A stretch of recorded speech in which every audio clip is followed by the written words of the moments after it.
rikthehemi sërish në studio dhe do të flasim tani për studentët shqiptar në Republikën e Maqedonisë së Veriut, të cilët protestuan dje për lejimin e përdorimit të gjuhës shqipe në provimin shtetëror të jurisprudencës. Për ta bërë të kuptueshme dhe të thjeshtë për publikun, nga njëra anë, kushtetuta e jep të drejtën me ligj për përdorimin e gjuhës shqipe në nivel qendror dhe vendor. Por nga ana tjetër, interpretimi kushtetues e heq këtë të drejtë përmes përdorimit vetëm të maqedonishtes si gjuhë zyrtare vetme e sistemit juridik. Pikërisht me këtë interpretim, qeveria maqedonase e përligjet e faktin detyrues të dhënies së provimit të jurisprudencës në gjuhën maqedone.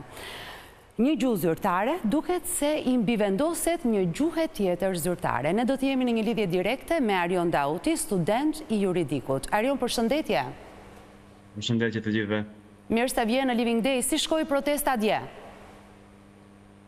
Në shikimin tim ishte një protest shumë e suksesshme, me një numër eksakt nuk mund të bëha, por 2.000-3.000 persona nga gjithë trojet shqiptare ishim në urën e Gurit dhe në u bashkangjitën në marshin direkt të Ministria e Drejtësisë që ta bëjmë zërin tënë si student të dëgjuar në për të gjithë trojet shqiptare. Ishte shumë e suksesshme. Ju nuk deshët që të kishte ngjyrim politik dhe politika ishte pak e përfshirë. Po, pra kjo kauzë dhe kjo iniciativë është e studentëve, ka filluar e studentëve dhe do të përfundoj si një kauzë e studentëve. Por ne bëjmë thirrje për të gjithë politikanët shqiptarë tu në Maqedoninë e Veriut që të na mbështesin, se në fund të ditës ata janë që na përfaqësojnë në kuvend. Ata e bëjnë këtë iniciativën tonë realitet. A morët ju një përgjigje nga autoritetet për protestën dje? Është edhe se është ende herët, edhe pse është protesta e dytë, ne prej protestën e parë e pam se do kese zvarritje politike. Asnjë përgjigje konkrete nuk është e dhënë nga asnjë palë. Ne pritem se do të kese më shumë reagime nga institucionet përkatëse, por ishte të zhgënjur kur e pam se askush nuk dha asnjë përgjigje konkrete. Thanë se kemë bërë një ekip special brenda kuvendit për këtë çështje, por jo, asnjë përgjigje konkrete nuk është dhënë për këtë iniciativë. A ke ndonjë informacion për studentët e arrestuar? Dolën lajme që pas protestës kishte edhe student të ndaluar, të arrestuar. Po, lajmi ishte se para protestës ishin provokuar disa studentë dhe ata vetëm reaguan. Ne kishim edhe provokime gjatë protestës, prej palës tjetër erdhën prej anësh dhe na provokojshin me thirrje nacionaliste, me thirrje me tendencë me urrejtje. Por sa mora lajme, ata janë tash të liruar dhe të dërguar në shtëpi. Cilat do t'jenë hapat e radhës që studentët do të ndërmarrin? Në rast se nuk do të keni përgjigje, siç thua që deri tani nuk keni marrë një përgjigje zyrtare nga autoritetet. Po shpresoj që e panë se ne studentët nuk kena ndalesë, edhe po desh të dalëm për herën e tretë, herën e katërt, herën e pestë, ne do të jena gati të dalëm sërish në protestë. Por shpresoj që ta bëjnë këtë të drejtën tonë më të vorë që është garantuar edhe me ligj, edhe me kushtetutë, të bëhet më realitet në këtë shtet ku jetojmë ne, se siç e dini dhe ju, Maqedonia është shtet multietnik. Një shtet multietnik për të funksionuar duhet të respektohen të gjithë qytetarët e atij shteti. Jo vetëm të pritet respektimi i njënës palë, dhe pala tjetër të shihet si qytetar të dorës së dytë. Kjo është e pamundshme. Arion, për ta kuptuar edhe ne vetë, por edhe për ta bërë të qartë edhe të thjeshtë për publikun, ku qëndron Kleçka? Ju studioni në gjuhën shqipe dhe provimin në fund duhet ta jepni në gjuhën maqedone.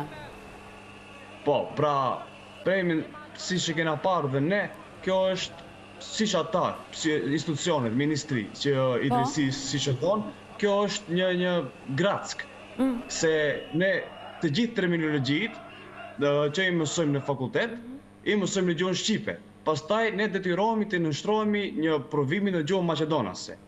Kjo neve na hendikepon dhe në mendimin tim është pikërisht qëllimi që pala tjetër tenton ta bëj. Do të neve të na hendikepoj që mos të arrijmë një pikë më të lartë në karrierën tonë profesionale. Mesazhi që do të kishe për të gjithë të rinjt që ju bashkuan protestës dje, dhe jo vetëm nga Maqedonia e Veriut.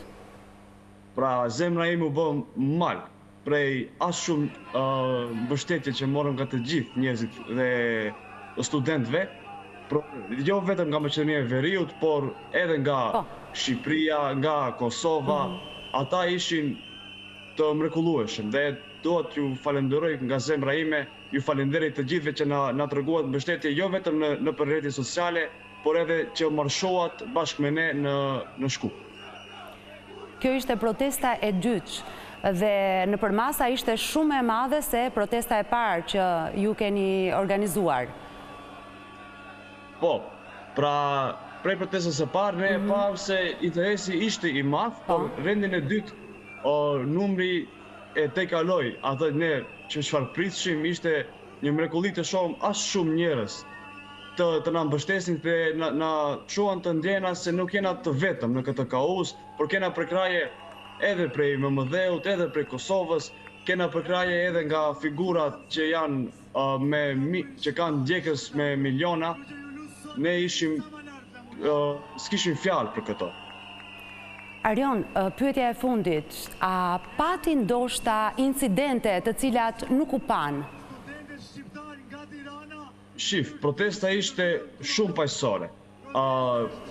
Incidente që nuk u pan, mund të them se kishte thirrje nacionaliste prej shikuesve anësh të palës tjetër, të palës maqedonasve, që nuk u dëgjuan as në kamera dhe unë isha pak i shokuar se në rendin e parë nuk ishte kështu provokime, në rendin e dytë mendoj se kjo ishte edhe kishin sjellur provokator në mendimin tim, që të na bëjnë thirrje me urrëtie dhe të kese diçka që ata të shohin si një lloj përsharje. Por ne ishim shumë paqësor, e pam se vetëm mënyrë që ta bëjmë zërin ton të dëgjohet është në mënyrë demokratike dhe jo me dhunë. Ju jeni në pritje të përgjigjes nga autoritetet tashmë. Pikërisht. Uroj shumë që ta ketë bërë efektin e vet kjo protest. Ne jemi me ju në këtë protestë të ligjshme. Faleminderit shumë. Ju falenderit. Faleminderit shumë Arion për këtë lidhje të drejtë për drejtë dhe informacionin që përsolle këtu në Living Day. Ne jemi në fund të takimit për sot, miq të dashur. Faleminderit që qëndruat në shoqërinë tonë. Mirupafshim.